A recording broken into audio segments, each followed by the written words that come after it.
다사다난했던 묵은해가 가고 새해가 밝았습니다. 우리는 지난 연말에 너무나 참담한 일을 겪었습니다. 너무나 충격적인 일을 계속 겪었습니다. 너무 마음이 슬프고 아파서 무거운 마음으로 새해 아침을 맞고 있습니다. 새해는 이런 안 좋은 일들에 다 떨쳐내고 누구나 좋은 일만 가득하기를 원합니다. 다시 말해서 형통하기를 바랍니다. 그래서 어떤 사람들은 이 새해 아침에 동해안에 가서 해돋이를 보면서 새해 소망을 빕니다. 또 어떤 사람들은 용하다는 점쟁이를 찾아가서 신년 운세를 물어봅니다. 그러나 떠오르는 태양에게 빈다고 해서 소원이 이루어지는 것도 아니고 점쟁이들을 찾아가서 토종 비결을 물어본다고 해서 운명이 바뀌는 것이 아닙니다. 오히려 그런 미신과 역술에 의존하니까 자꾸만 안 좋은 일이 생기는 것입니다. 형통의 원리를 알아야 합니다. 무슨 일이든지 원리가 중요합니다. 수학 문제를 풀 때에 개념과 원리를 잘 알고 있으면 어떤 문제든지 풀 수 있습니다. 그러나 개념과 원리는 모른 채 한 문제 한 문제 풀이 과정과 해답을 잘잘 외우면 조금만 응용된 문제가 나와도 손을 대지 못합니다. 원리를 알고 있어야 응용된 문제도 척척 풀 수 있는 것입니다. 여러분, 우리의 인생 문제도 마찬가지입니다. 형통의 원리를 알고 있으면 아무리 상황이 바뀌어도 두려워하지 않습니다. 그러나 형통의 원리는 모른 채 점쟁이를 찾아가서 토종 비결이나 물어보고 인터넷에서 오늘의 운세가 어떤가 검색해 본다면 마음이 늘 불안한 것입니다. 점이라는 것은 봐도 불안하고 안 봐도 불안합니다. 점쟁이들이 노리는 것이 바로 그것입니다. 역술이란 사람들의 불안을 미천으로 장사하는 것입니다. 점을 보면 뭔가 있는 것 같습니다. 안 보면 괜히 불행이 닥칠 것 같습니다. 그런데 점을 보고 나면 더 불안합니다. 왜냐하면 점쟁이들이 항상 말합니다. 올해는 다 좋은데 다 좋다고 하다가 끝에 가서 꼭 겁을 주는 얘기를 합니다. 오늘 당신의 운세가 올해 다 좋은데 무슨 살이 꼈어 하면서 비싼 부적을 사라고 합니다.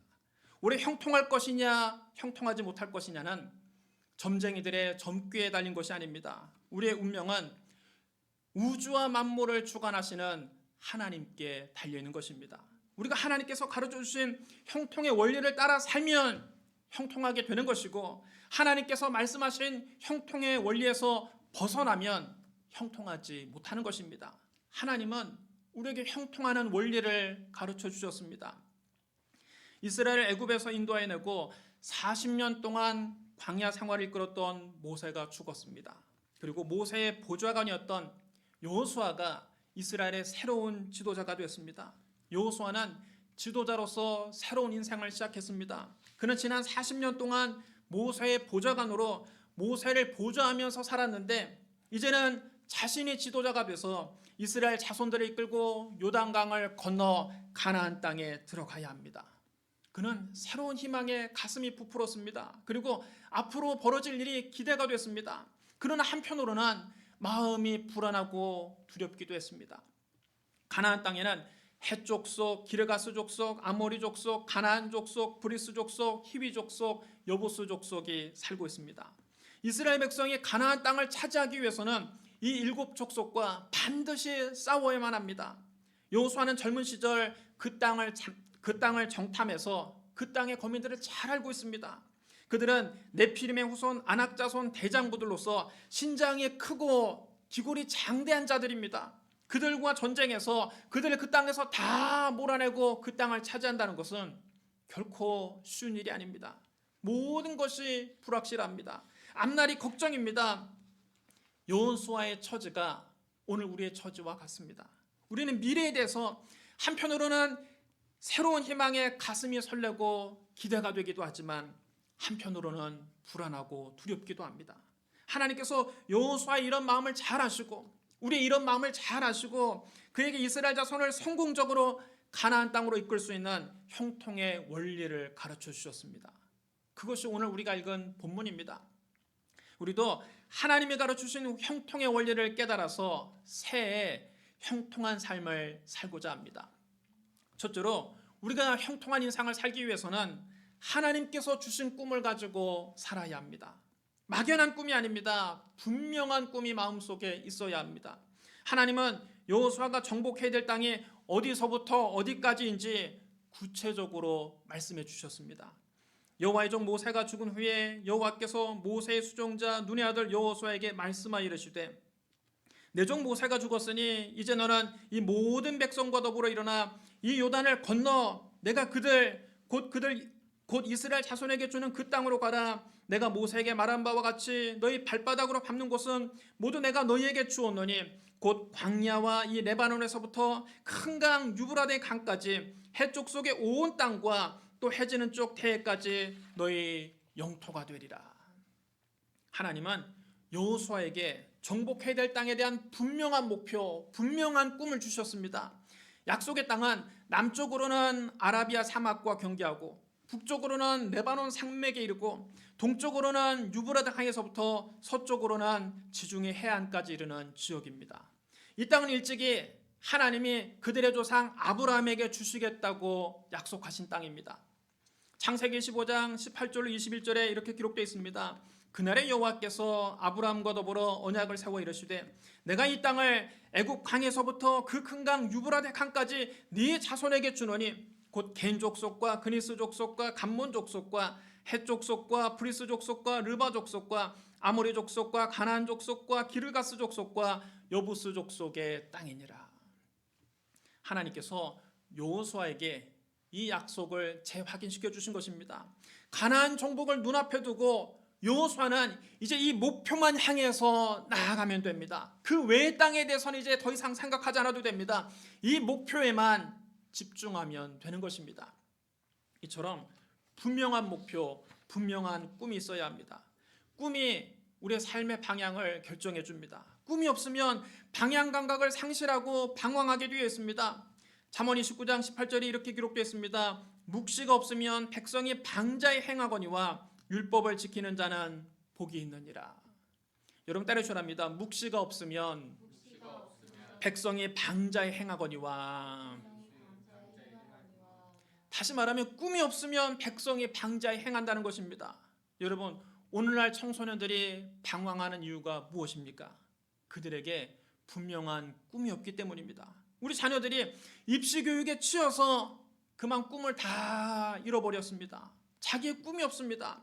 아무 대학이나 그저 점수 맞는 대학에 가겠다는 것이 오늘날 대부분 청소년들의 생각입니다. 자기 인생의 진로가 언제 결정됩니까? 수능시험 치르고 나서 그 성적표 들고서 결정됩니다. 이처럼 인생에 대한 장기적인 꿈이 없기 때문에 대학에 가서도 방황합니다. 삶의 방향을 잃고 배회합니다. 여러분 청소년들만 그렇습니까? 오늘날 어른들도 마찬가지입니다. 어른들도 꿈이 없습니다. 기껏 꿈을 꾼다는 것이 경제적인 자유를 얻어서 빨리 은퇴하는 것이 꿈입니다. 대부분의 사람들이 빨리 경제적으로 독립을 해서 은퇴해서 아무것도 안 하는 삶을 꿈꿉니다. 뭔가 의미 있는 삶을 살겠다고 꿈꾸는 것이 아니라 일찍 은퇴해서 아무것도 안 하며 사는 삶을 꿈꾸고 있습니다. 그런 여러분 중년이 돼서도 삶의 방향을 잃고 방황하는 것입니다. 중년 아저씨가 왜 방황합니까? 꿈이 없습니다. 중년 아주머니가 왜 방황합니까? 인생에 꿈이 없습니다. 하나님은 꿈을 가지고 일하십니다. 하나님 우리를 위해 거룩한 꿈을 갖고 계십니다. 우리를 향한 하나님의 꿈이 요한복음 3장 16절에 분명하게 기록되어 있습니다. 하나님이 세상을 이처럼 사랑하사 독생자를 주셨으니 이는 그를 믿는 자마다 멸망하지 않고 영생을 얻게 하려 하심이라. 이것이 우리를 향한 하나님의 꿈입니다. 하나님은 독생자 예수 그리스도를 통해서 우리를 구원하기를 꿈꾸십니다. 첫사람 아담은 마귀와 손잡고 하나님을 반역했습니다. 아담의 범죄로 인해서 인간은 하나님과 교제가 단절되고 영적으로 죽게 됐습니다. 땅은 저주를 받아서 가시덤불과 엉겅퀴를 냈습니다. 인간은 얼굴에 땀을 흘려야 겨우 먹고 살 수 있게 됐습니다. 육체는 병들어서 한 줌 흙으로 돌아가는 비참한 운명에 처했습니다. 이처럼 죄로 인해서 저주받고 고생만 하다 죽게 된 우리를 구원하시는 것이 우리 하나님의 간절한 소원입니다. 간절한 꿈입니다. 하나님은 이 꿈을 이루기 위해서 독생자 예수 그리스도를 이 세상에 보내셨습니다. 예수 그리스도는 죄가 전혀 없으신 분이지만 하나님이 간절한 꿈을 이루시기 위해 자원해서 십자가에 달리셨습니다. 예수님께서 우리 죄를 대신 짊어지고 십자가에서 죽으시고 부활하심으로 우리를 구원하신 것입니다. 예수님께서 당신의 목숨을 바쳐서 하나님의 거룩한 꿈을 이루신 것입니다. 여러분, 우리가 하나님처럼 분명한 꿈을 가지고 예수님처럼 그 목표에 목숨을 걸고 헌신한다면 이루지 못할 꿈이 여러분 뭐가 있겠습니까? 여러분, 지금 여러분의 꿈이 무엇입니까? 그것이 목숨을 걸 만한 가치가 있는 일입니까? 그저 나 혼자 잘 먹고 잘 사는 것이 꿈이라면 목숨을 걸 만한 일은 아닐 것입니다. 그러므로 그리스도를 위해서, 이웃을 위해서 위대한 꿈을 꾸십시오. 스마트폰 메모장에 여러분의 꿈을 분명하게 기록하십시오. 그리고 그 꿈을 이루기 위해서 매일 기도하십시오. 여러분의 시간을 투자하십시오. 물질을 투자하십시오. 열정을 쏟으십시오. 하나님이 주신 꿈은 반드시 이루어집니다.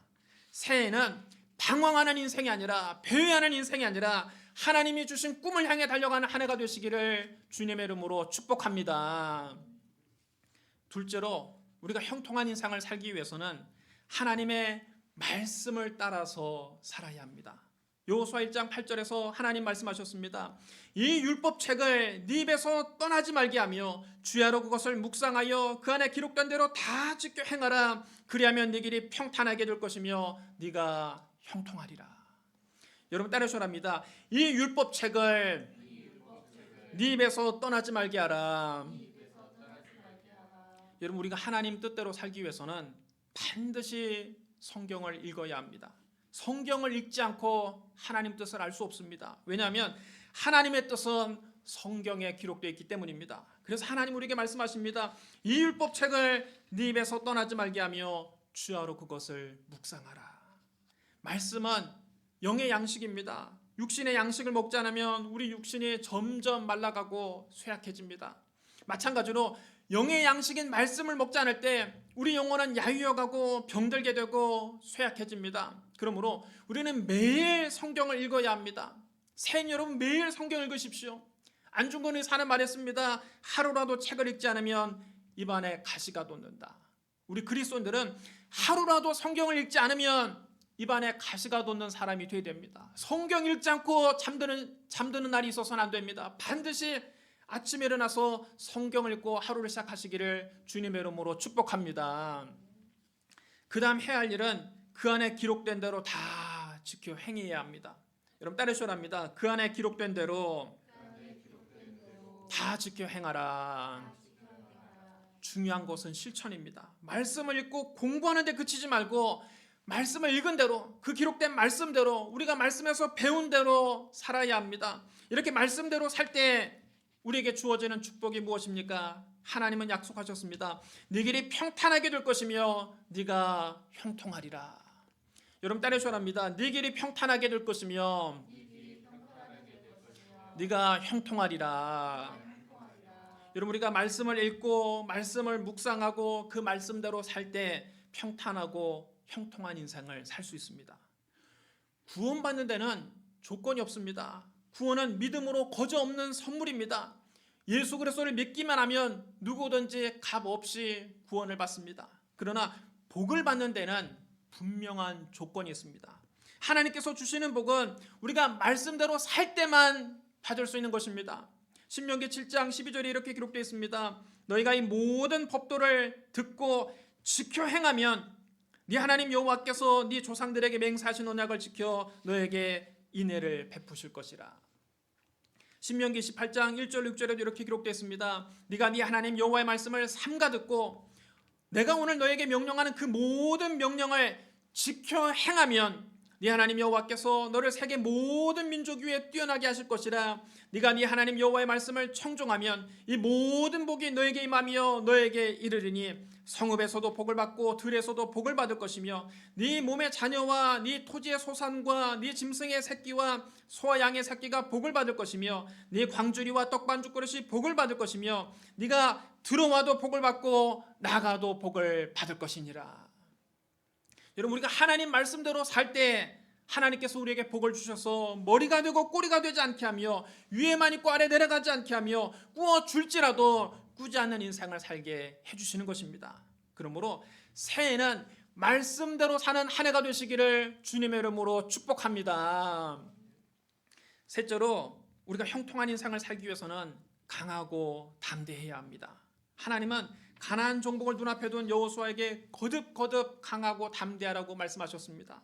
여호수아 1장 6절에서 강하고 담대하라. 너는 내가 그들의 조상에게 맹세하여 그들에게 주리라 한 땅을 이 백성에게 차지하게 하리라. 여호수아 1장 7절에서도 오직 강하고 극히 담대하여 나의 종 모세가 너에게 명령한 그 율법을 다 지켜 행하고 우로나 좌로나 치우치지 말라. 여호수아 1장 9절에서도 내가 너에게 명령한 것이 아니냐. 강하고 담대하라. 두려워하지 말며 놀라지 말라. 네가 어디로 가든지 네 하나님 여호와가 너와 함께 하시느니라. 여러분 따라해 주시기 바랍니다. 강하고 담대하라. 하나님은 3번씩이나 여호수아에게 강하고 담대하라고 강조하셨습니다. 마음에 두려움이 있으면 원래 우리가 잘할 수 있는 일도 잘 못하게 됩니다. 마음이 강하고 담대할 때 불가능해 보이는 일도 가능하게 바뀌는 것입니다. 여러분 우리가 강하고 담대할 수 있는 근거가 무엇입니까? 세상 사람들처럼 돈입니까? 학력입니까? 기술입니까? 권력입니까? 인맥입니까? 이런 것들은 있다가도 순식간에 다 사라질 것들입니다. 돈은 여러분 있다가도 없고 없다가도 있는 것입니다. 돌고 도는 것이 돈입니다. 재물을 많이 쌓아두었기 때문에 마음이 평안하다고 하는 것은 참으로 어리석은 생각입니다. 한 부자가 있었습니다. 그는 곳간에 이미 많은 재물을 쌓아두었습니다. 그런데 그의 농사를 지어서 밭에서 또 많은 수확을 거두었습니다. 곳간에 더 이상 그 곡식을 드릴 곳이 없었습니다. 그가 마음속으로 생각했습니다. 내가 곡식을 쌓아둘 곳이 없으니 어찌할까? 한참을 고민하다가 그는 결심했습니다. 그래, 내가 이렇게 해야겠다. 내 곳간을 헐고 더 크게 짓고 내 모든 곡식과 물건을 거기에 쌓아두리라. 그래서 그는 엄청나게 큰 곡간을 지었습니다. 어마어마하게 큰 창고를 지었습니다. 그리고 거기에 곡식과 물건을 가득 쌓아놓았습니다. 거대한 창고에 가득 차 있는 자기의 재물을 보니까 마음이 든든했습니다. 그는 자기 영혼에게 스스로 말했습니다. 영혼아, 여러 해 쓸 물건을 많이 쌓아두었으니 평안히 쉬고 먹고 마시고 즐거워하자. 오늘 이런 파이어족들이 꿈꾸는 것이 이것 아닙니까? 재물을 많이 쌓아두고 빨리 은퇴해서 쌓아둔 걸로 평안히 쉬고 먹고 마시고 즐겁게 살려고 하는 것 아닙니까? 그러나 하나님은 그에게 말씀하십니다. 어리석은 자여, 오늘 밤에 네 영혼을 도로 찾으리니 그러면 네 준비한 것이 누구의 것이 되겠느냐? 하나님께서 여러분 오늘 밤 그 영혼을 데려가시면 곳간에 쌓아둔 재물이 다 무슨 소용이 있습니까? 창고를 어마어마하게 크게 짓고 거기에 잔뜩 쌓아놓은 재물이 다 무슨 소용이 있습니까? 예수님이 이 비유를 말씀하시고 우리에게 말씀하셨습니다. 자기를 위하여 재물을 쌓아두고 하나님께 대하여 부요하지 못한 자가 이와 같으니라. 그럼 여러분 재물을 많이 쌓아두고 그 재물을 의지해서 살겠다고 하는 것은 참으로 짧은 생각이요 어리석은 생각입니다. 여러분 내가 가지고 있는 학력, 내가 나온 대학 졸업장, 대학원 졸업장, 학위, 그리고 내가 가지고 있는 기술을 의지해서 살겠다는 것도 다 부질없는 짓입니다. 지금 우리는 AI 혁명을 겪고 있습니다. 지금 환영받고 있는 대학 졸업장, 지금 내가 사회에서 환영받고 있는 학위, 지금 사회에서 환영받는 자격증이 10년 후에는 아무짝에도 쓸모없는 것이 될지도 모릅니다. 많은 직업이 AI나 로봇으로 대체되고 새로운 직업이 생겨나게 될 것입니다. 그러니 현재 내가 가진 학력이나 내가 가진 기술만 가지고 남은 여생을 버텨보겠다, 남은 여생을 살아가겠다는 것은 굉장히 아니란 생각입니다. 권력이 무상하다는 것은 길게 설명할 필요조차 없습니다. 여러분 인맥도 그렇습니다. 내가 잘 나갈 때나 인맥이 유용한 것이지 내가 공경에 처하면 사람들은 다 안면을 바꾸고 나몰라라 합니다. 그게 여러분 세상 인심입니다. 사람을 의지하면 반드시 실망하게 되어 있습니다. 반드시 배신당하게 되어 있습니다. 여러분 우리가 강하고 담대할 수 있는 근거는 이렇게 금이나 은같이 없어질 보배가 아닙니다. 우리가 강하고 담대할 수 있는 이유는 영원하신 하나님이 우리와 항상 함께 계신다는 사실입니다. 하나님 우리와 늘 함께 하시겠다고 약속하셨습니다. 여호수아 1장 5절에서 하나님 말씀하셨습니다. 네 평생에 능히 너를 대적할 자가 없으리니 내가 모세와 함께 있었던 것 같이 너와 함께 있을 것임이니라. 내가 너를 떠나지 아니하며 버리지 아니하리니. 여러분 따르셔랍니다. 내가 너와 함께 있을 것임이니라. 우리가 강하고 담대할 수 있는 것은 천지와 만물을 지으신 하나님이 우리와 항상 함께 계시기 때문입니다. 하나님이 우리를 버리지 아니하고 떠나지 아니하기 때문입니다. 하나님 우리와 함께 하시겠다고 거듭거듭 약속하셨습니다. 여호수아 1장 9절에서도 하나님 말씀하셨습니다. 내가 너에게 명령한 것이 아니냐. 강하고 담대하라. 두려워하지 말며 놀라지 말라. 네가 어디로 가든지 네 하나님 여호와가 너와 함께 하느니라. 여러분 따르셔랍니다. 네가 어디로 가든지 네 하나님 여호와가 너와 함께 하느니라. 하나님이 우리가 어디로 가든지 함께 하시기 때문에 우리는 강하고 담대할 수 있는 것입니다. 우리 주 예수님도 우리에게 약속하셨습니다. 볼지어다 내가 세상 끝날까지 너희와 항상 함께 있으리라. 우리가 강하고 담대할 수 있는 근거는 바로 이 하나님의 사랑입니다.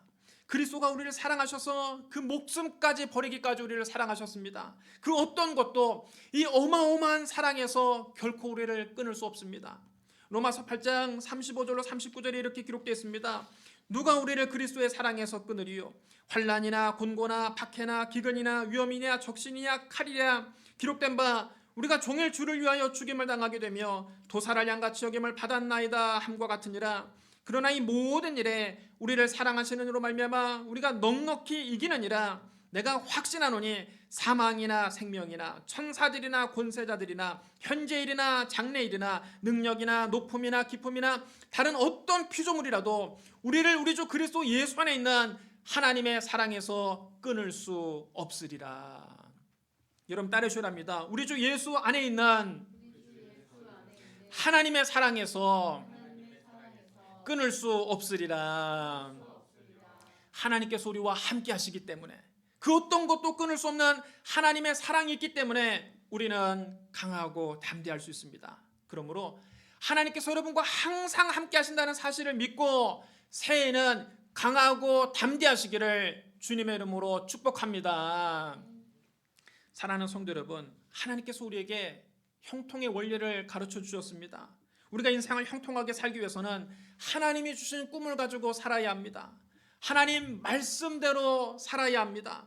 하나님께서 나와 함께 하시는 것을 믿고 강하고 담대해야 합니다. 이 세 가지를 실천할 때 새해 우리 앞에 어떤 어려움이 다가온다 할지라도 우리는 능히 극복할 수 있습니다.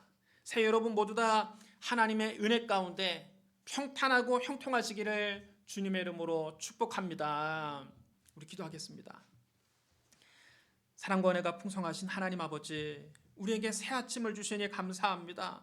새해는 우리 모두 하나님이 주신 꿈을 갖고 살게 하여 주옵소서. 하나님 말씀대로 살게 하여 주옵소서. 강하고 담대하게 하옵소서. 하나님의 은혜로 평탄하고 형통한 인생을 살게 하여 주옵소서.